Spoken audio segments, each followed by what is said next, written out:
The old house at the edge of Renfield had always fascinated Mara. It stood half swallowed by ivy and time, leaning slightly as though it were tired of remembering. Every childhood rumor about it, from ghostly lights to trapped echoes, had only sharpened her curiosity. But she hadn't planned on returning to Renfield, much less to the house itself. Yet here she was, a decade later, keys to the property in hand after her grandmother's passing. The will had been brief, almost cryptic. Mara, the one who still listens, leave the house of echoes. That first evening, the house exhaled dust and memory as she pushed open the door. The air inside carried a strange stillness, not the quiet of emptiness, but of something holding its breath. Mara set her bag down and walked from room to room, brushing her fingers over wallpaper brittle with age. Each step stirred faint whispers, the groan of floorboards, the rustle of leaves against broken panes. Familiar sounds, she thought, but there was something else.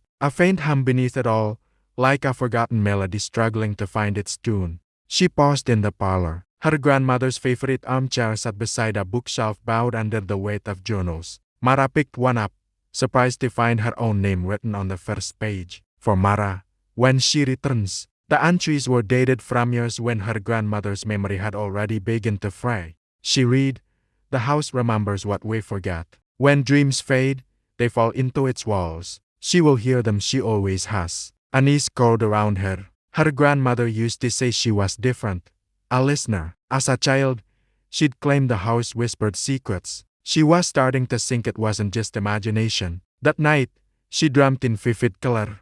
She wandered a luminous forest where leaves shimmered like glass. A river sang nearby, its surface reflecting fragments of faces and the places she didn't recognize. Then she saw it, a stone archway carved with swirling symbols. A figure stood beneath it, back turned. "Who are you?" Mara called. The figure turned. It was herself, older, her eyes glimmering. "You've forgotten," the other Mara whispered, her voice layered like overlapping tones. "But the house hasn't." Mara awoke with a cry, her heart hammering. The room was still, but the hum was louder now, vibrating through the floorboards. Something in the house had awakened. Over the next few days, Mara explored, guided by her grandmother's journals. They were filled with observations about memories that are not mine and the dreams embedded like fossils. One described a room Mara had forgotten, the attic study. She found the narrow stairwell hidden behind a cabinet.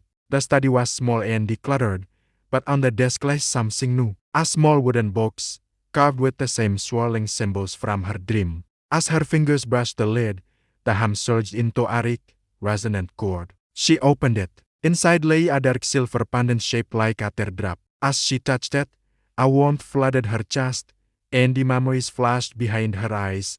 A voice, a promise, a forest of glass leaves. The pendant paused softly as if breathing. Then, a slow, deliberate creak from upstairs. But she was upstairs. "Grandmother, what did you leave me?" she whispered. Nightfall brought the dream back. She returned to the forest, the river, the archway. Her older self stood waiting. "You're starting to remember," the apparition sighed gently. "This place, it's an echo, a fragment of you the waking world could not hold." "Why did you forget?"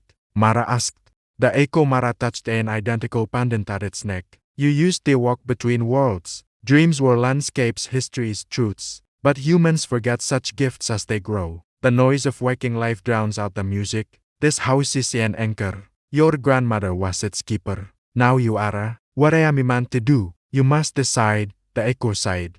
"Shut the door forever or open it fully. What lies beyond the door?" The echo smiled. "Everything you once dreamed." Mara woke with dawn painting stripes across the floor. The pendant gleamed on the bedside table. A decision. Her grandmother's final journal lay open. A single line was underlined. "The greatest discoveries are those we make within ourselves, when we finally listen to the echoes we once silenced." She knew where the door was. In the attic study, the pendant hummed, resonating with the house. A soft glow passed beneath the floorboards, tracing the outline of a trapdoor. She knelt and pushed. It swung open to reveal a staircase descending into warm, shimmering light. Her heart pounded not with fear, but recognition. She descended, enveloped in the scent of river song and the glass leaf forests. Each step deepened the melody of memory until it merged with her heartbeat. At the bottom was a threshold, the archway from her dreams. She touched the pendant one last time and stepped through. Above, in the old house, the hum softened into a peaceful rhythm. The accuse had been answered. And in the world beyond the threshold, Mara began to remember who she truly was.